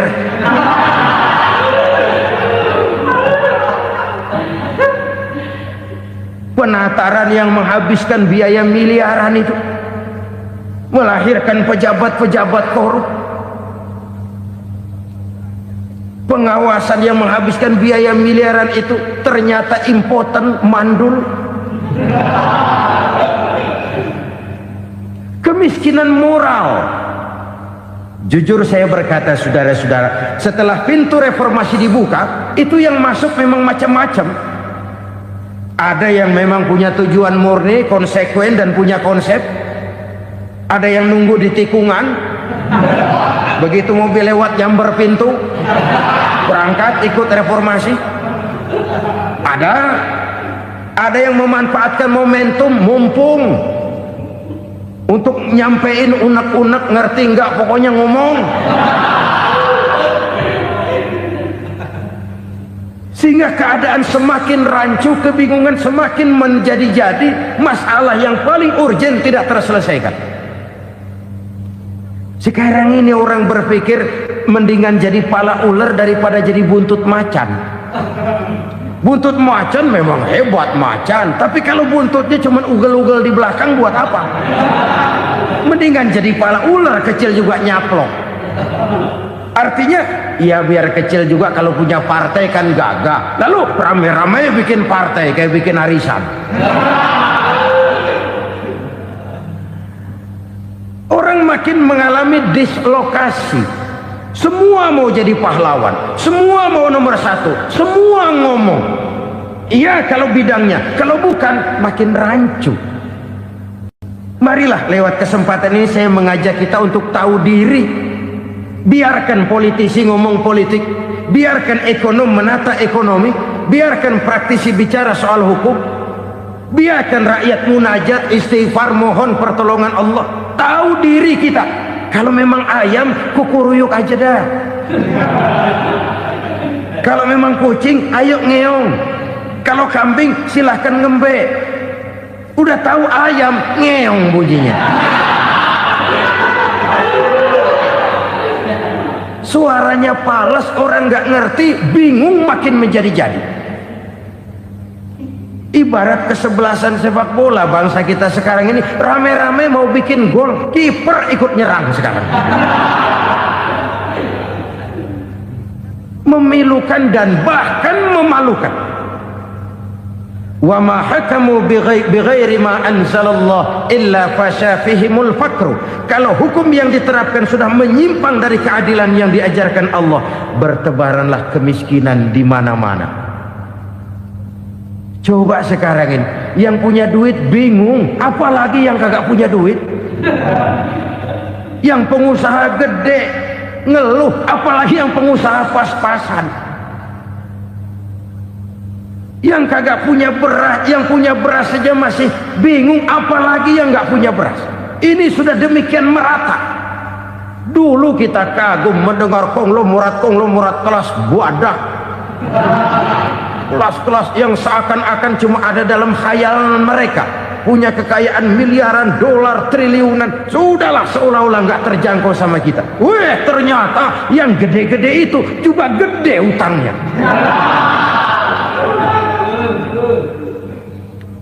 Dan rontok satu demi satu. Ternyata rakyat selama ini cuma dialamatkan, cuma dijadikan adres. Rakyat yang tidak banyak ngerti persoalan ini harus menanggung hidup ini begini berat, harus menanggung beban hidup ini begini tinggi, daya beli semakin lemah, semakin terpuruk dan terpuruk, sedang keadaan belum juga banyak berubah. Yang hutang sama luar negeri itu kan bukan rakyat kecil, Ciano. Yang banyak nyimpen dolar juga kan Ciano. Rakyat kecil bocah kampung mah jangankan nyimpen dolar, ngelihat juga tumben. Kemana kita mesti bercermin? Sekali lagi saya mengatakan maaf, kita tidak bermaksud mencari kambing hitam. Karena itu kita tidak bicara orang, kita bicara sistem, kita bicara keadaan. Beginilah yang dikatakan Nabi, penyebab timbulnya bencana, hukum yang ditegakkan tidak lagi berorientasi kepada keadilan, tapi berorientasi kepada kepentingan. Akhirnya bentuk hukum seperti pisau, tajam ke bawah, tumpul ke atas. Hukum cuma buat rakyat kecil, tetapi kelompok menengah ke atas kadang-kadang kebal dari perlakuan hukum.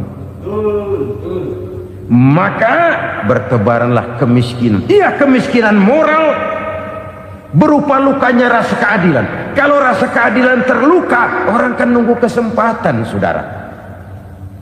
Iya, dia nggak bisa ngomong, iya dia nggak sanggup action, iya dia nggak bisa tunjuk rasa, tapi hatinya kan kapan ada kesempatan, kapan ada waktu, tunggu. Hatinya mesti begitu, sehingga begitu ada kesempatan terjadilah hal-hal yang tidak terhindarkan. Dan itu ekses, bukan reformasi. Jangan seperti sebuah dialog saya dengan seorang abang beca. Saya bertanya, bang, iya, abang tahu nggak reformasi? Tahu. Ustaz, apa? Pembakaran. Terus penjarahan, lalu perkosaan. Itu reformasi. Itu yang saya lihat. Nah, itu yang dia lihat. Saya tentu tidak menyalahkan abang beca kita, karena memang itu yang dia lihat dan sejauh itu wawasannya. Tapi ini indikasi bahwa banyak rakyat kita yang belum bisa menggunakan kebebasan secara bertanggung jawab. Padahal kebebasan tanpa tanggung jawab tirani. Sebuah contoh gampang-gampangan. Saya beli radio, saya setel di kamar saya, lalu saya bilang, ini radio gue. Yang beli gue, pakai duit gue setel di kamar gue, sekeras-kerasnya, gak ada urusan sama orang lain. Itu kata saya. Tetapi tetangga saya sebelah rumah kan boleh juga ngomong begitu.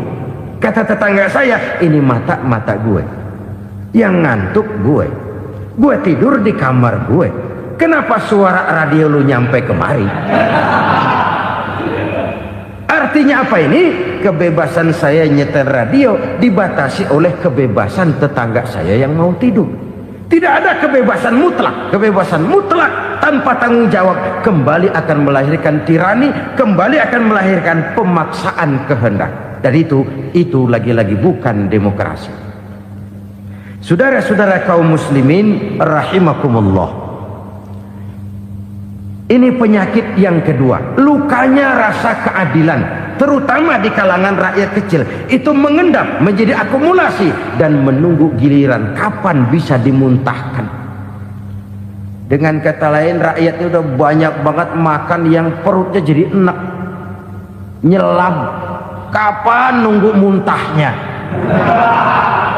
Udah begini banyak akumulasi yang mereka pendam di perut ini, sehingga ketika terjadi kesempatan itu sudah tidak terkendalikan lagi. Kita out of control.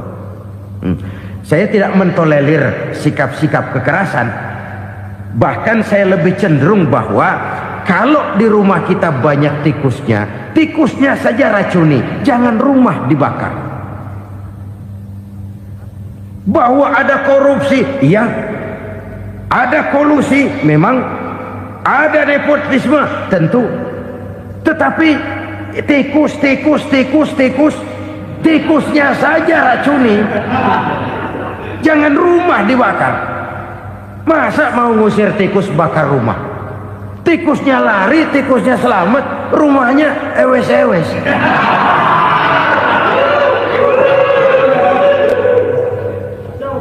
Tikus selamat, rumah nggak punya. Masalah nggak terselesaikan dengan sebagaimana yang kita harapkan.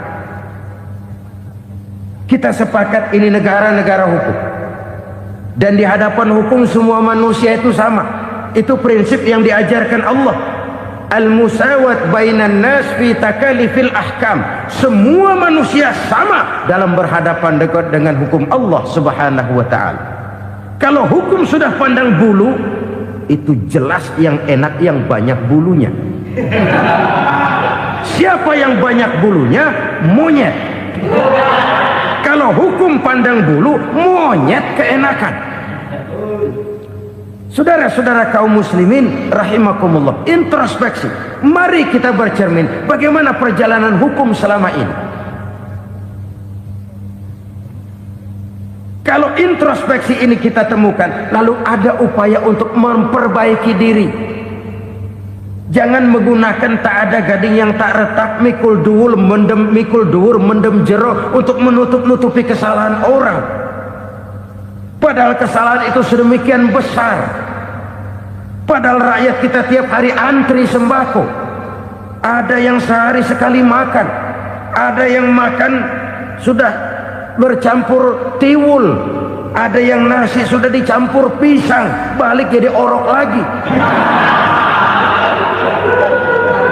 Macam-macam upaya rakyat untuk menangsal perut ini. Lalu rakyat ditenang-tenangkan, lebih baik puasa Senin Kemis sambil menghadapi krisis ekonomi. Kenapa rakyat yang disuruh puasa? Kenapa bukan pejabatnya yang puasa lebih dulu untuk kemakmuran rakyat? Kalau rakyat yang memang perutnya udah gepeng disuruh puasa, makin krempeng perutnya. Artinya pejabat harus punya sense of politik.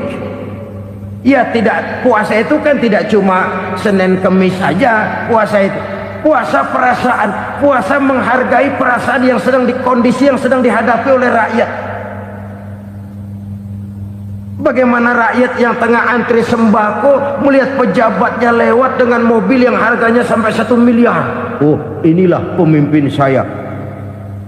Luka lagi rasa keadilannya. Kita tidak tenggang rasa. Puasa dalam artian itu pun akan menolong menegakkan semangat kebersamaan, membentuk semangat kebersamaan. Saudara-saudara kaum muslimin rahimakumullah, penyebab bencana yang ketiga dikatakan oleh baginda Nabi, wala dhaharat fihimul fahishatu illa fasha fihimul maut. Apabila kekejian telah merajalela, maka maut bertebaran di mana-mana. Kita renungi butir kalimat dalam hadis ini. Apabila kekejian telah merajalela, maut bertebaran di mana-mana. Begitu murah arti sebuah kehidupan. Penjarahan untuk hal-hal yang kecil tapi sampai mengorbankan nyawa. Apabila kekejian sudah terjadi di mana-mana, maut pun bertebaran. Maut dalam arti berpisah ruh dengan jasad, tapi juga maut dalam arti orang bisa mati karirnya, orang bisa mati usahanya, orang bisa mati kesempatannya karena perbuatan-perbuatan keji yang selama ini tidak terbendung. Lahirlah teori mafia. Siapa yang kuat dia yang berkuasa, siapa yang lemah dia menjadi mangsa. Proyek-proyek besar yang menang tender itu ya dari itu ke itu saja. Yang pengusaha-pengusaha tidak punya koleksi, koneksi, tidak bisa bayar komisi, dapat proyek tetelan. Ada dagingnya, dikit namanya juga tetelan. Dagingnya sudah habis disantap oleh meja. Sekian puluh meja dilalui, sekian puluh amplop dikeluarkan. Sehingga yang akhirnya ya tinggal tetelan itu tadi. Maka kualitas pekerjaan pun sudah bukan lagi jadi masalah. Demikianlah mafia-mafia ini bermunculan di mana-mana. Di pengadilan terkenallah mafia pengadilan. Hukum bisa dibeli, hukum bisa dipesan menurut kebutuhan sponsor. Mafia peradilan, mafia politik, mafia ekonomi, bahkan mafia agama yang menggunakan agama sebagai kedok, menggunakan agama sebagai dalih, menggunakan agama sebagai topeng untuk melancarkan maksud-maksud politiknya pun tidak tertutup kemungkinan.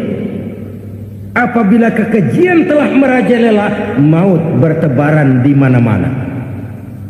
Korupsi, kolusi, nepotisme itu bagian dari kekejian. Kita selama ini kalau mendengar maksiat, itu yang terbayang cuma judi, mabuk, zina. Ya itu maksiat. Tapi korupsi, kolusi, nepotisme itu juga maksiat dalam bentuk lain. Kalau ini sudah bertebaran, maka maut terjadi di mana-mana. Jangan bayangkan cuma mati orangnya, itu sih kewajiban. Yang menyakitkan itu orangnya masih hidup tapi dibikin mati, karirnya mati. Kenapa? Karena yang diperlukan bukan cuma orang pinter tapi orang taat.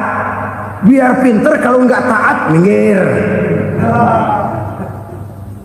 Biar bodoh, kalau taat bisa nyenangin atasan, bisa nyemur. Kumaha juragan wae ayo nama. Itu yang kadang-kadang dapat penghargaan. Tidak ada prestasi kerja kecuali bikin senang orang di atas. Kita lihat di desa-desa jalan rusak. Kalau ada berita pejabat anak mau turun, jalan rata sekali. Sampai tanah dari mana aja dikeruk buat ngeratain tuh jalan. Pejabat pulang legok lagi jalanan. Kata Katanya kita kerja buat rakyat, nyatanya kita cuma melayani atasan. Kenapa? Terjadi lingkaran setan.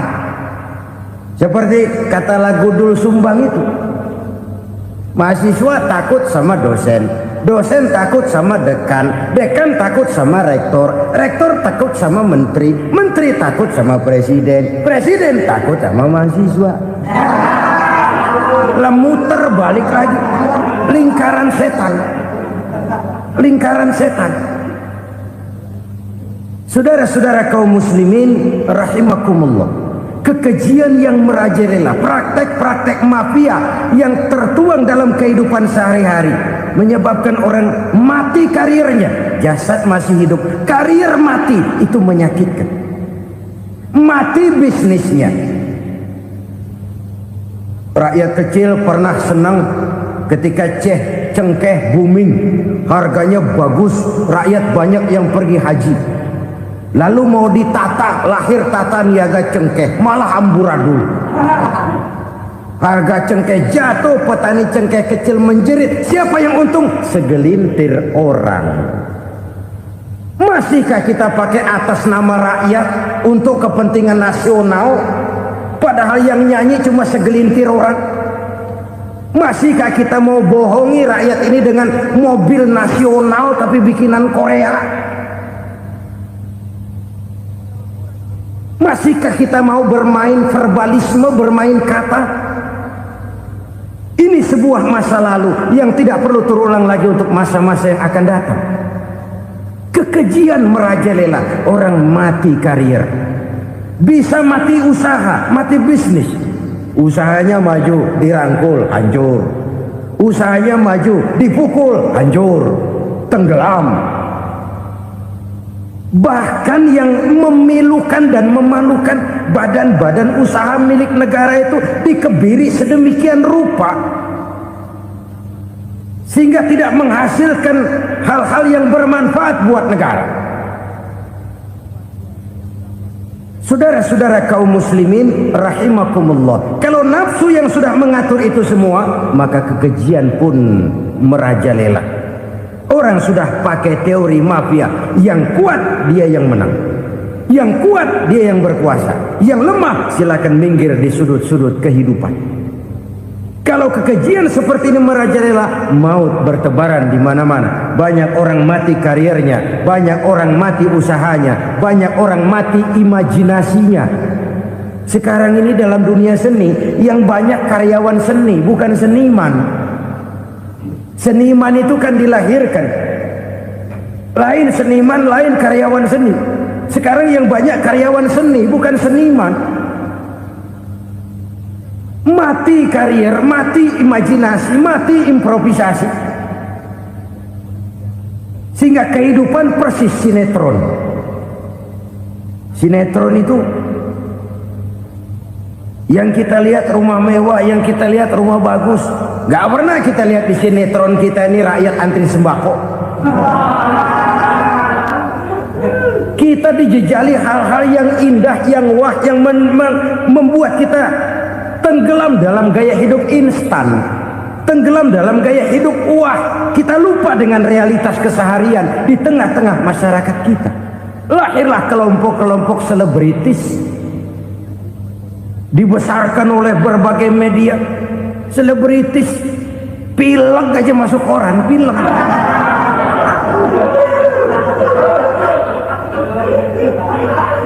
Rakyat yang pingsan antri beras nggak masuk koran. Rakyat yang semaput antri minyak nggak masuk koran. Selebritis panok masuk koran.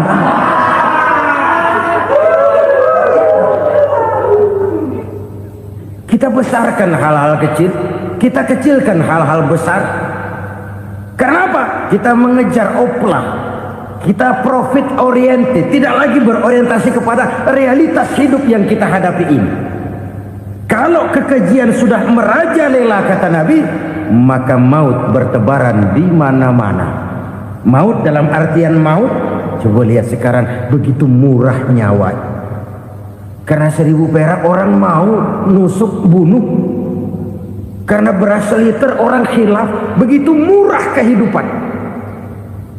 Tapi kekejian dalam bentuk korupsi, kolusi, nepotisme, kekejian dalam bentuk itu mematikan karier, mematikan bisnis, mematikan imajinasi, mematikan kreativitas. Itu juga maut dalam bentuk lain akibat kekejaman lain. Ini penyebab yang ketiga. Yang keempat, penyebab bencana menurut baginda Rasul, wala tuffiful mikyala illa muni'un nabat.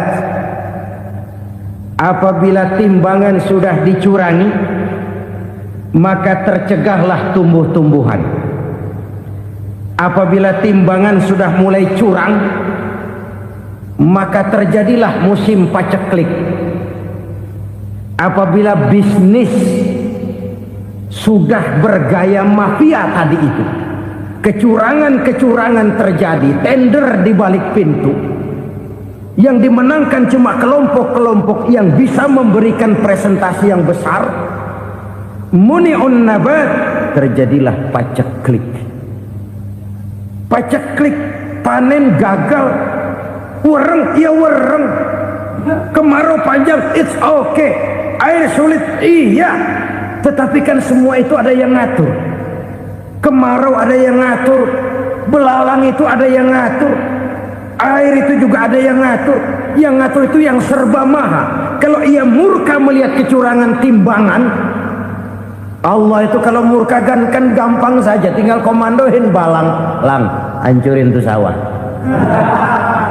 Konvoy belalang, konvoy. Allah tinggal ngutik.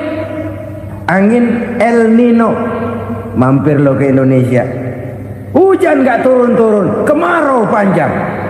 Jadi kalau musim kemarau kan namanya anginnya El Nino. Kalau musim hujan anginnya namanya La Nina. Cakep namanya, kejem orangnya. Saudara lihat Cina sekarang sedang kena La Nina, banjir besar, ribuan orang meninggal. Dia mah ribuan mati kagak berasa, rakyatnya miliaran. Bangladesh lagi ngalami La Nina, India lagi ngalami La Nina. Angin, hujan, kemarau, belalang itu kan ada yang ngendaliin. Kuncinya bukan di belalangnya, kuncinya bukan di peredaran matahari berputar, kuncinya di atas yang mengatur semua itu. Kalau timbangan sudah mulai curang, pengusaha sudah nggak mau jujur, apa enggak bikin perut jadi mual. Begitu rakyat antri sembako pingsan nggak dapat beras, sementara beras ditumpuk-tumpuk sampai membusuk. Kemana hati nuraninya? Kemana akal pikirannya? Kemana mereka yang berbuat atas nama rakyat tapi melihat rakyat susah tidak tergerak hatinya? Apabila timbangan sudah mulai dicurangi, bisnis sudah mulai melenceng, maka terjadilah paceklik. Sebuah negara yang berhasil dalam swasembada pangan, lalu sekarang menjadi negara yang rakyatnya antri untuk memperoleh kebutuhan pangan. Saudara-saudara kaum muslimin rahimakumullah, ini intinya adalah kecurangan. Kalau kecurangan sudah terjadi di mana-mana, dan ini milik siapa saja, bukan soal tempat, bukan soal jabatan, soal manusianya, SDM-nya. Kecurangan tidak cuma terjadi di kantor, di masjid bisa terjadi kecurangan. Korupsi tidak hanya bisa terjadi di kantor, di madrasah bisa ada korupsi. Faktor manusianya, ini soal SDM. Kecurangan yang besar tentu besar lagi kerugiannya. Kecurangan yang kecil, kecurangan sehari-hari, pedagang-pedagang kecil ngurangi timbangan, barang yang buruk dikatakan baik, yang baik dikatakan buruk, itu merugikan perorangan. Kecurangan yang besar merugikan bangsa dalam bentuk total, dalam bentuk seutuhnya. Nah, kecurangan-kecurangan seperti ini rakyat kan lihat, rakyat kan tahu, dan itu kembali terakumulasi di sini, pegel. Dan jangan lupa, rakyat yang nggak ngomong itu, rakyat yang nggak bersuara itu, batinnya menjerit, jeritannya menggoncang aras, dan itu didengar Allah. Yadullah fauqal jamaah, kata Nabi, tangan Tuhan di atas orang banyak. Jeritan hati rakyat menggoncang aras. Rakyat yang terlalu banyak dizolim, rakyat yang terlalu banyak dirugikan, ya rakyat yang terlalu banyak di atas namakan, menjerit batinnya menggoncang aras, dan Allah bisa menggerakkan apa saja untuk membuat satu situasi. Allah bisa menggerakkan apa saja untuk membuat satu situasi. Saudara-saudara kaum muslimin rahimakumullah, ini faktor yang ketiga, timbulnya kecurangan. Faktor yang keempat maksud saya. Yang kelima, penyebab timbulnya bencana menurut baginda Nabi, wala muni'uz zakat wala muni'uz zakat illa hubbisa anhumul qatru. Apabila zakat enggan dibayar, maka tercegahlah qatrun. Qatrun ini kalau bahasa kita sembako. Maka tercegahlah kebutuhan-kebutuhan yang kita perlukan. Ini, kita tidak meragukan bahwa yang kita tuju adalah masyarakat yang adil dalam kemakmuran dan makmur dalam keadilan. Nah, antara kemakmuran dan keadilan ini memang sering tidak bisa berjalan seiring. Pada saat kemakmuran kita kejar, ekonomi kita pacu, ada nilai-nilai keadilan yang tertinggal. Pada saat nilai keadilan kita tegakkan benar-benar, ada unsur-unsur kemakmuran yang terabaikan. Oke, kita bisa mengatakan kasus. Oke, kita bisa mengatakan itu sebagian kecil. Tapi kalau sebagian kecil, lama-lama kan jadi sebagian besar. Oke, kita mengejar kemakmuran. Pertanyaannya, kemakmuran untuk siapa? Oke, kita berikan kelompok tertentu kue yang besar dengan harapan nanti dia bagiin kuenya kepada yang kecil-kecil. Tapi kenyataan, mereka yang dapat kue besar akhirnya malah lupa diri dan lupa daratan. Mau makin besar, malah memeras yang kecil-kecil ini. Sekarang kan yang kecil modali yang besar. Ramai-ramai buka bank, ternyata kamuflase. Uang banknya untuk kredit perusahaannya sendiri. Nasabahnya rakyat kecil. Artinya apa? Rakyat kecil disuruh modalin orang yang udah gede. Ini kan sumber geledek urusan.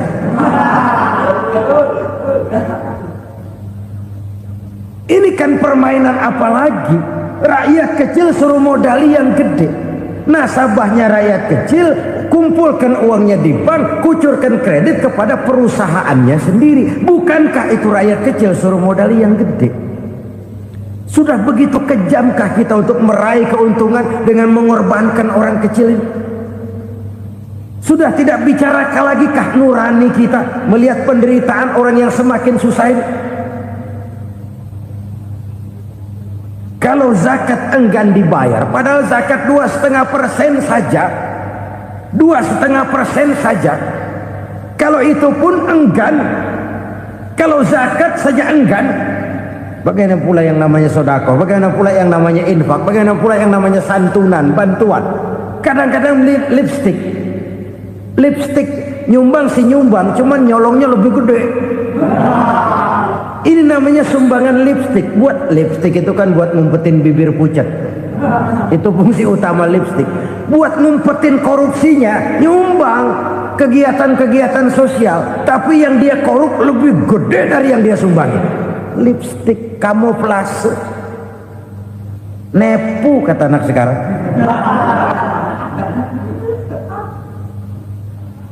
Saudara-saudara kaum muslimin rahimakumullah.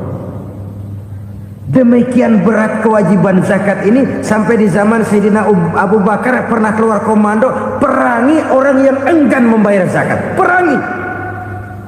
Karena fungsi zakat adalah menjembatani antara si kaya dengan si miskin. Bahwa ada kemiskinan itu Qur'ani. Allah menyatakan aku melebihkan rezeki sebagian kamu dari yang lain. Ini kan kesenjangan. Allah melebihkan rezeki sebagian kamu dari yang lain. Ada itu. Tetapi itu berjalan secara nature. Nah, kalau direkayasa, yang kaya semakin kaya, yang miskin semakin terpuruk, yang sudah besar dapat proyek besar, yang kecil dapat tetelan. Ini kan rekayasa namanya. Kesenjangan yang direkayasa ini yang kita harus kikis. Nah, fungsi zakat menjembatani dari sisi sosial. Dari sisi pribadi, Nabi berpesan, zakku amwalakum biz zakat. Bersihkan hartamu dengan zakat.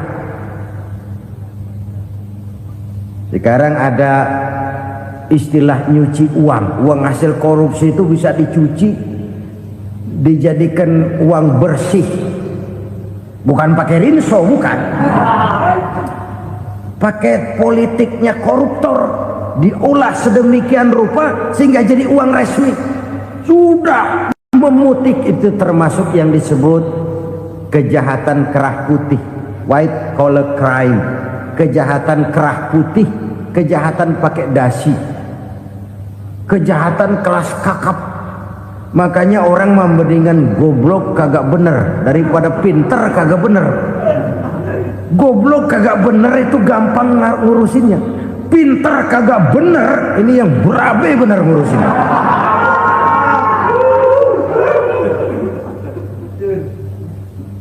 Kita bukan cuma perlu orang pinter kok di zaman sekarang. Kita perlu orang-orang bener yang punya komitmen, yang sesuai kata dan perbuatan, yang bisa merasakan apa yang dirasakan oleh rakyat, yang punya sense of politik yang tinggi, yang peka, yang penuh keterbukaan, yang punya wawasan dan pandangan jauh ke depan.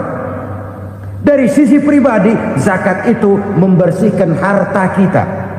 Ya, dia tercampur dengan yang subuhat, dia bahkan mungkin tercampur dengan sedikit-sedikit yang haram.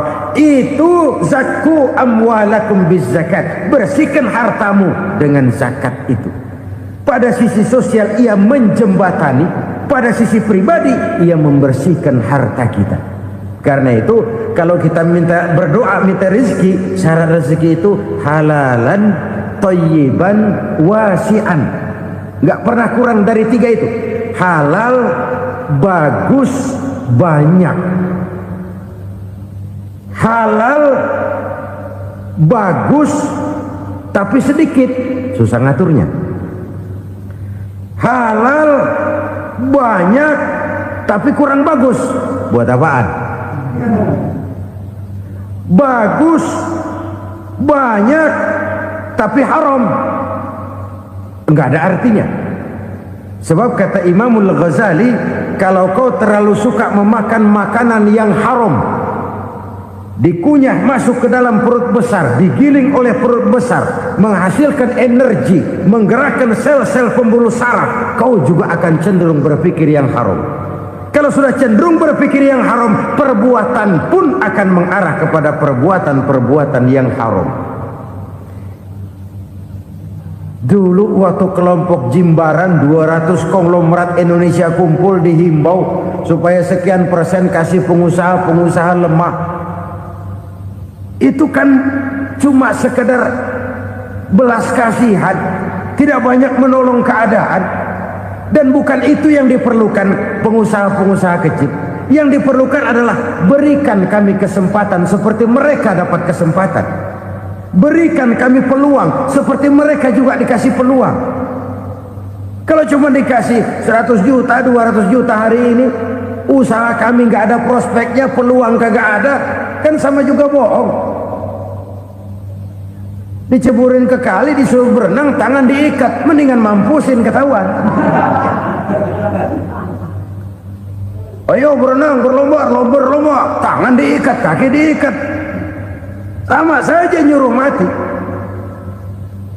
Jadi jangan kasih ikannya, kasih kailnya. Yang diperlukan pengusaha kecil menengah ke bawah itu bukan cuma sekedar belas kasih dari konglomerat besar. Berikan kami peluang seperti mereka juga dapat peluang. Berikan kami kesempatan seperti mereka dapat kesempatan. Berikan kami kredit dengan kemudahan seperti mereka juga kalau minta kredit begitu mudahnya. Menciptakan peluang dan kesempatan, pemerataan. Bukan menciptakan manusia Indonesia dengan standar ekonomi yang sama. Semua rumahnya harus sama, semua punya mobil. Itu sih kebersamaan bebek. Bebek, coba lihat bebek. Satu ngalor semua. Satu ngidul semua. Kebersamaan bukan itu. Kebersamaan adalah menciptakan peluang. Kalau yang kaya bisa semakin kaya, kenapa yang miskin tidak bisa ikut naik jadi sedikit kaya? Kalau pengusaha yang sudah kuat bisa bertambah menjadi kuat dengan proyek mega proyek, kenapa yang menengah tidak bisa ikut menjadi kuat? Dan kenapa kekejian itu merajalela? Kita dengar lewat berita-berita PLN tekor, PLN hutang. Kenapa? Dia beli listrik dari swasta yang belinya lebih mahal daripada penjualannya. Artinya dia beli itu listrik dari perusahaan listrik swasta, dia jual kepada rakyat lagi. Harga jualnya lebih murah daripada dia beli kepada swasta. Kenapa? Ada tekanan lagi tuh. Biasa siklus lagi. Hukum Boyle. Atas neken, paling bawah gepeng. Ya kita nih rakyat kecil, emang nasibnya gepeng terus.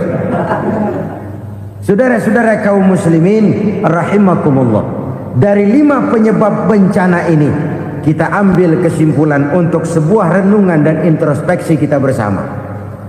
Pertama, mengingkari janji, padahal janji itu yang lebih tinggi nilainya adalah di hadapan Allah Subhanahu wa ta'ala.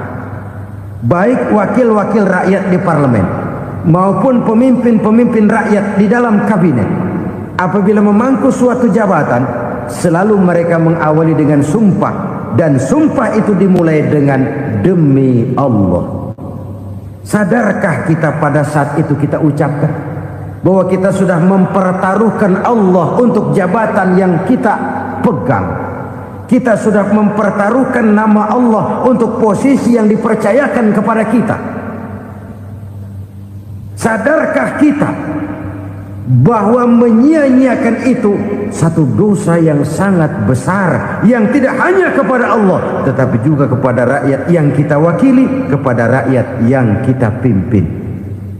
Cukuplah sudah rakyat dijadikan adres, umat dijadikan alamat sebagai numpang. Marilah kita kembali kepada komitmen awal dengan jujur kepada janji kita sendiri. Lalu yang kedua, kekejian, baik berupa korupsi, kolusi, nepotisme, dan perbuatan-perbuatan lain akan melahirkan kemiskinan. Kekurangan pangan bukan satu-satunya yang menyebabkan rakyat menderita. Lukanya rasa keadilan terakumulasi di hati rakyat, dan jeritan hati rakyat mengguncang aras. Kalau Allah murka, Allah bisa melakukan apa saja untuk menciptakan suatu kondisi. Faktor yang ketiga adalah praktek mafia menebarkan maut, baik orang yang mati jasad dan rohaninya maupun orang yang mati karirnya, mati kejujurannya, mati usahanya, mati imajinasinya. Hilang kreativitas kita sebagai bangsa. Faktor yang keempat, kecurangan-kecurangan di bidang usaha, di bidang tender, mengandalkan menjual kekuasaan. Dan memang repot kalau penguasa jadi pengusaha. Mau atau tidak mau, kebijakan-kebijakan kekuasaannya akan memperkuat jaring-jaring usahanya. Dan pada saat itu objektivitas sulit ditemukan lagi. Lalu yang kelima, keengganan membayar zakat, menumpuknya kekayaan negara pada kelompok-kelompok tertentu. Ini akan melahirkan paceklik yang berkepanjangan. Menumpuknya kekayaan dan harta negara pada kelompok-kelompok tertentu akan melahirkan paceklik dan kemiskinan yang berkepanjangan. Marilah kita sadar, marilah kita merenung bahwa keengganan kita membayar zakat, menciptakan pemerataan, pada akhirnya akan menjadi musibah buat kita semua. Saudara-saudara kaum muslimin rahimakumullah, sekian dulu jumpa kita kali ini. Mudah-mudahan yang saya sampaikan dari hadis riwayat Imam Tabrani ini menjadi bahan introspeksi buat kita semua. Tidak akan seorang muslim jatuh dua kali di tempat yang sama. Semua merupakan pelajaran untuk kita jadikan introspeksi guna menata hari esok yang lebih baik daripada hari ini. Reformasi harus terus berlanjut, tidak bisa dan tidak perlu dikendalikan, tapi harus tetap dengan landasan akhlakul karimah sesuai dengan budaya kita sebagai bangsa. Terima kasih.